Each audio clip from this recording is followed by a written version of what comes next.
출애굽하기 직전까지의 내용이 나올 겁니다. 1장 17절을 보면 그러나 산파들이 하나님을 두려워하여 애굽 왕의 명령을 어기고 남자 아기들을 살린지라. 여기 산파 시브라와 부하라고 하는 사람이 히브리 산파가 나오는데요. 요셉 이후에 그들이 400년 가까이 살면서 이스라엘 백성들이 70명 들어왔는데, 야곱의 자손 70명 들어왔는데 이들이 수백만으로 불어나고 있는 겁니다. 당시에 애굽에는 그 정치적 지형이 바뀌었어요. 요셉 시대만 해도 외부에서 내려왔던 히타이트족이 그 지역의 왕이 돼서 바로가 된 것이죠. 그런데 그래서 외부 세력이 와서 정치권을 장악했기 때문에 이 사람들은 뭘 하냐면 모두 다 실력만 있으면 신분이 무엇이든 그 사람은 다 지도자가 될 수 있다는 것이죠. 그래서 요셉도 감옥에 있다가 갑자기 총리가 될 수 있었던 겁니다. 그런데 그 사이에, 이 400년 사이에 이 안에 많은 변화가 일어납니다. 그 애굽에 살던 원주민들이 외부에서 들어온 세력들을 이렇게 쿠데타해서 몰아낸 것이죠. 그래서 원주민들이 다시 이제 바로가 되고 정치를 장악합니다. 그래서 성경에 보면 요셉을 알지 못하는 새 왕이 일어나 애굽을 다스렸다. 1장 8절에 나오죠. 바로 그런 의미입니다. 그래서 외부 세력이었던 히브리 민족도 당연히 팽당하게 된 겁니다. 그래서 그들이 이제 사실 400년 노예 생활이라고 그러지만 400년 애굽 생활인데 그 중에서 이제 후반부 한 120년, 길게 보면 한 150년 정도를 노예 생활을 하게 되는데요. 그때 이 히브리 사람들이 막 계속 성장해 가니까 이 원주민들, 그 토착민들 입장에서는 좀 위협이 된 겁니다. 그래서 히브리 아이들이 태어날 때, 남자아이가 태어나는 즉시 산파들에게 죽이라고 바로가 명령합니다. 그 바로의 무시무시한 명령 앞에 이 산파 시브라와 부하는 바로보다 하나님을 더 두려워해서 아이들을 살려줍니다. 그러니까 눈에 보이는 바로가 얼마나 무시무시하겠습니까? 얼마나 무섭겠습니까? 그런데 눈에 보이는 바로보다 눈에 보이지 않는 하나님을 그들은 더 인식하고 사는 사람들이었던 것이죠.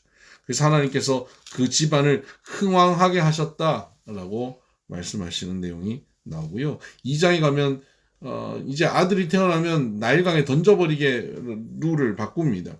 그때 모세가 태어나죠. 모세가 태어났는데 보니까 굉장히 준수합니다. 잘 생겼어요. 그래서 바로 못 던집니다. 하여튼 잘생기고 봐야 되나 봅니다.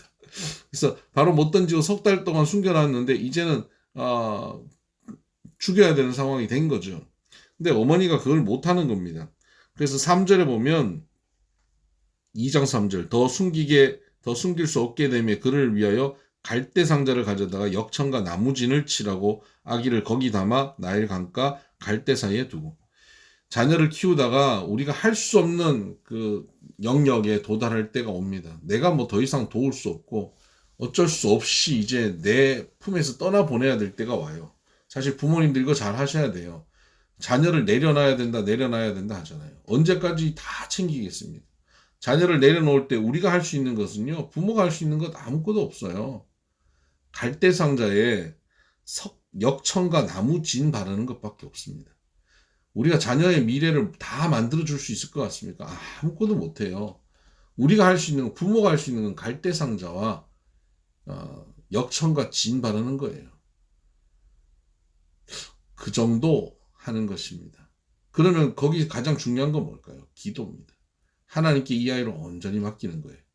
여러분 오늘 시간 나면 요게베스 기도 맞나요? 찬양 중에 이 모세 어머니의 이 기도가 있는 이 찬양 한번 들어보세요. 참 은혜가 됩니다. 오늘 말씀 읽으면서 그 찬양 틀어놓고 읽으시면 참 좋을 겁니다. 하여간 여러분들 자녀를 키우실 때 우리가 할 수 있는 것이 아무것도 없다.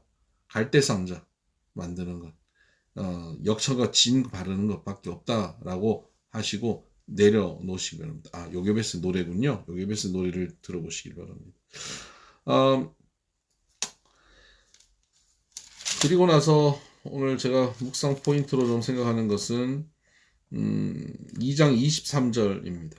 여러 해 후에 애굽 왕은 죽었고 이스라엘 자손은 고된 노동으로 말미암아 탄식하며 부르짖으니 그 고된 노동으로 말미암아 부르짖는 소리가 하나님께 상달된지라. 여러분, 고된 노동은 너무 싫은 거예요.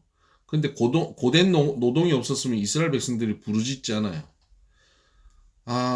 감당할 정도의 노동, 뭐 상식적인 노동이면 좋겠다 싶었겠죠. 근데 그랬으면 이들이 기도하지 않고요. 그러면 하나님의 응답도 없어요. 고된 노동이 부르짖게 되고 하나님의 응답이 있어서 출애굽이 시작되는 겁니다.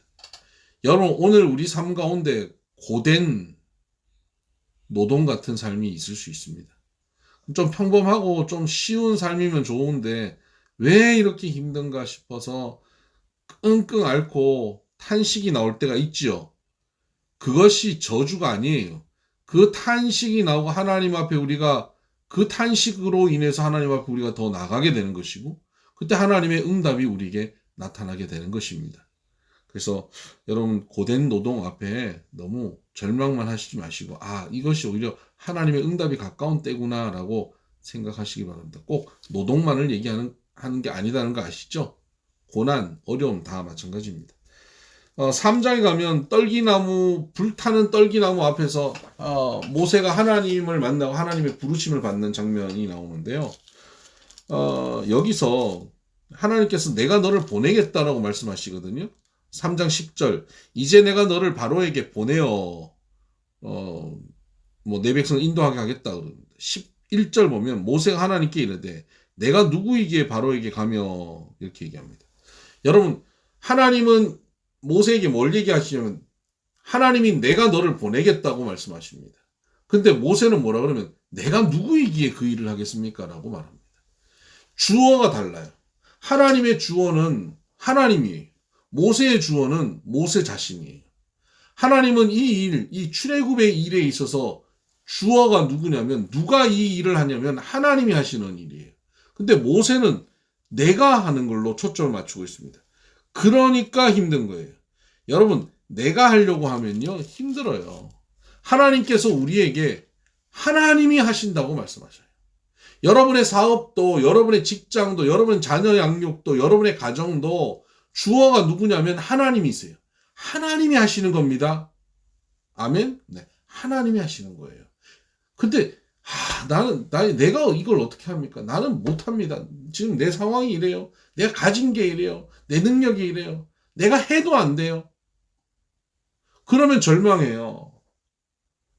그런데 여러분이 하기에 내버려 두지 않으세요. 하나님이 궁극적으로 하신다고요. 그걸 믿고 오늘 우리에게 주어진 사명을 감당하러 나가십시다. 하나님이 하실 겁니다. 그렇게 이제 하나님께서 모세를 보내려고 하는데 모세는 계속 4장 이후에 계속 그들이 날 믿지 않을 거다라고 말을 하죠. 그들이 날 믿지 않을 것입니다. 보낼 만한 사람을 보내세요. 나는 원래 입이 뻣뻣한 사람이고 혀가 둔한 자입니다. 하나님께 계속 보낼 만한 사람 보내라고 그렇게 얘기합니다. 그런데 지금 모세는 계속 자기 자신에 대해서 집중하죠. 나는 연약하고 초라하다 이거죠. 근데 하나님은 내가 뭔데 갑니까? 나는 혀가 둔합니다. 보낼 만한 사람 보내세요 하는 이 모세 앞에 하나님 뭐라고 말씀하시냐면 내가 누군지 알아라 라고 말씀하세요. 지팡이 던져봐라, 손을 넣었다가 빼봐라 하면서 하나님이 어떤 능력을 가지신 분이신지를 자꾸 증명해 주시는 거예요. 우리는 문제가 있을 때 지금 내 상황이 어떻고 이게 얼마나 어렵고 지금 나는 어떻고 계속 나에게만 집중하다 보면 문제는 점점점 더 커져 보이고 이건 안 될 것 같고 절망스러워 보여요. 그런데 그때 하나님은 뭐라고 말씀하시냐면 너는 할 수 있어. 너는 이걸 해낼 수 있을 거야. 이 문제 큰 게 아니야 라고 말씀하시는 게 아니고요. 나에게 집중하고 있는 나 자신의 시선을 바꾸시길 원한 거예요. 나를 봐라. 여호와인 나를 봐라는 거예요.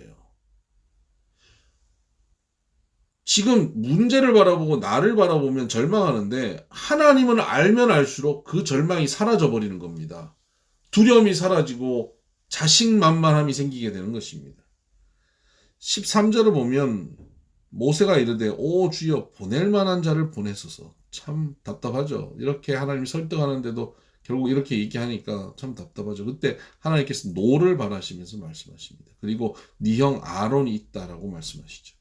여러분 도저히 설득해도 안 되는 사람들이 있어요. 그런 사람들에게 하나님께서 뭐라고 하시냐면 동력자가 있지 않냐. 눈에 안 보이는 하나님이 안 믿어질 때 하나님은요. 눈에 보이는 믿음 좋은 사람들을 또 붙여주십니다. 여러분 우리가 하나님이 잘 안 믿어질 때는 하나님의 사람들을 보내주셔서 그들과 함께하면서 하나님께서 또 하나님을 믿고 따라올 수 있도록 만들어 주십니다. 여러분 오늘도 여러분 주변에는 그 믿음의 사람들을 붙여주실 것이고 여러분이 또 누군가의 그 아론처럼 믿음의 사람으로 함께하게 될 것입니다. 그래서 모세가 이제 애굽으로 다시 돌아가죠. 그때 하나님께서는 아론에게도 따로 말씀하셔서 이제 네 동생 모세가 오니까 너 나가서 맞아라. 그래서 40년 동안 헤어져 있었는데 모세와 아론은 각각 그 위치에서 여호와 하나님의 말씀을 받고 만난 거예요. 그 만나서 나에게 말씀하셨던 하나님에 대해서 서로 간증하고 나누니까 얼마나 성령 충만하겠어요. 굉장히 가슴 뜨겁지 않습니까? 여러분도 그런 적이 있으시죠? 각자 받은 은혜를 가지고 서로 나누다 보면 성도의 교제가 그런 거거든요. 같이 나눌 때 은혜가 충만해요. 이번 주부터 우리 교인들 나오실 분들 나오셔서 함께 예배 드릴 건데 예배 함께 나누고 함께 성도들이 모여서 함께 예배 드리고 함께 말씀을 나누고 서로 삶을 나누는 그게 얼마나 우리로 하여금 충만하게 하는지 몰라요. 이런 충만함이 우리 교회 가운데 가득해지기를 바랍니다. 그리고는 그 충만함으로 그들이 이제 백성들에게 나가고 백성들의 장로들에게 그 소식을 전합니다. 그랬더니 백성들이 모두 다 그것을 믿어요. 백성이 믿고 그들이 하나님께 경배합니다. 할렐루야죠. 얼마나 일이 이제 술술 풀려갑니까? 그리고 그 기세를 몰아서 바로에게 가서 말을 합니다. 하나님께서 백성을 내보내라고 말씀하신다. 그랬더니 바로가 뭐라 그러냐면 2절에 5장 2절입니다. 바로가 이르되 여호와가 누구이기에 내가 그 말을 듣겠냐 라고 말을 하면서 거부하죠. 그리고는 이들이 일이 별로 없어서 헛생각하는구나 노동을 강화시킵니다. 그랬더니 백성들이 불만이 가득해져요. 누구에게 불만이 생길까요? 바로에게요? 아니요. 모세와 아론에게요. 궁극적으로 하나님에게요. 괜히 뭐 바로에게 이상한 소리 해가지고 자기들 노동의 양만 많아졌다 이거예요. 그러니까 모세는 또 허탈하지 않겠습니까? 이들이 좀 전에까지 믿겠습니다 그러고 경배합니다 그러고 함께 예배하던 신앙 공동체인데 조금 어려워지니까 바로 불평하고 원망하고 니들 때문이라고 모세 아론을 원망하니까 이때 모세 아론이 힘 빠지지 않습니까? 믿음으로 성령 충만했다가 믿음으로 가면 되겠다 하고 막 가는데 그 함께 했던 사람들이 탁 돌았으니까 힘 빠지는 거예요. 그때 5장 22절 그 힘 빠진 모세가 어떻게 하는지 보세요. 모세가 여호와께 돌아와서 아뢰되 주여 어찌하여 이 백성이 학대를 당하게 하셨나이까 어찌하여 나를 보내셨나이까 내가 바로에게 들어가서 주의 이름으로 말한 후로부터 그가 이 백성을 더 학대하며 주께서도 주의 백성을 구원하지 아니하시나이다. 지금 이 문제를 가지고요 백성들하고 말하지 않아요. 이 문제가 생겼을 때 하나님 앞에 가져옵니다. 물론 하나님 앞에 답답함을 토로하지만 그것이 중요합니다. 하나님 앞에 나와서 이 문제를 내려놓는 것입니다. 그랬더니 하나님께서 그에게 말씀하십니다. 여호와께서 모세에게 이르시되 6장 1절입니다. 이제 내가 바로에게 하는 일을 내가 보리라. 강한 손으로 말미암아 바로가 그들을 보내리라. 강한 손으로 말미암아 바로가 그들을 그의 땅에서 쫓아내리라. 하나님께서 모세에게 강력하게 말씀하시죠. 하나님의 사람들은요. 절망하고 좌절할 때 하나님 앞에 가서 기도하면 하나님께서 강한 말씀으로 또 이렇게 세우십니다. 여러분도 지칠 때 다른 것으로 회복되는 게 아니에요. 하나님의 말씀이 오면 또 회복됩니다. 모세가 그래서 그 말씀을 가지고 또 바로에게 담대히 나가서 선포합니다. 들었을까요? 안 들어요. 안 들어서 또 안 들으니까 모세는 어떻게 될까요? 또 믿음이 다운됩니다. 여러분 신앙이 그렇잖아요. 믿음으로 성령 충만했다가 또 상황이 안 되면 뚝 떨어지고, 또 말씀 듣고 또 은혜 받았다가 또 상황이 안 되면 뚝 떨어지죠. 모세도 똑같았어요. 사람이 그렇습니다. 12절에 보면 모세가 여호와 앞에 아뢰어 이르되 이스라엘 자손도 내 말을 듣지 아니하거든 바로가 어찌 들으리까? 나는 입이 둔한 자니이다. 여호와께서 모세와 아론에게 말씀하사 그들로 이스라엘 자손과 애굽 왕 바로에게 명령을 전하고 이스라엘 자손을 애굽 땅에서 인도하여 내게 하시니라. 하나님이 또 말씀하시면서 일어나라고 하시는 거예요. 그러면서 이들이 이제 가는 겁니다. 가서 말씀을 또 전합니다.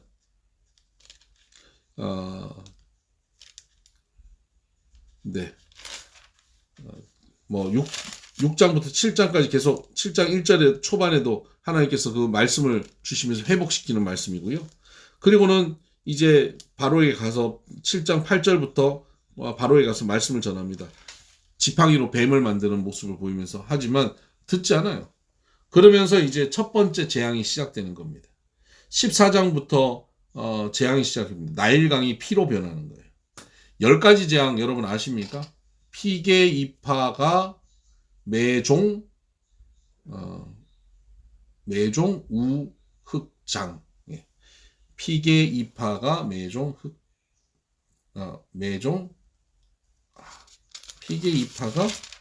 피계 이파가 종우 맥흑장. 제가 이게 신대원 시험 칠 때 외웠던 거라. 이 10가지 재앙이 전부 다 뭐냐면요. 이 애굽 사람들이 섬기는 우상과 관련되어 있습니다. 피는 나일강이잖아요. 나일강을 피로 만드는 거예요. 나일강은 그들의 젖줄이에요. 그들이 믿고 의지했던 풍요의 상징이죠. 나일강을 신으로 섬겼거든요. 그것이 하루아침 바뀌는 거예요. 피로. 또 개구리는 다산의 신이에요. 많이 낳게 되잖아요. 개구리알 얼마나 많습니까? 그것처럼 다산의 신인데 그 다산이 너무 심해져서 그에게 저주가 되게 하는 거죠.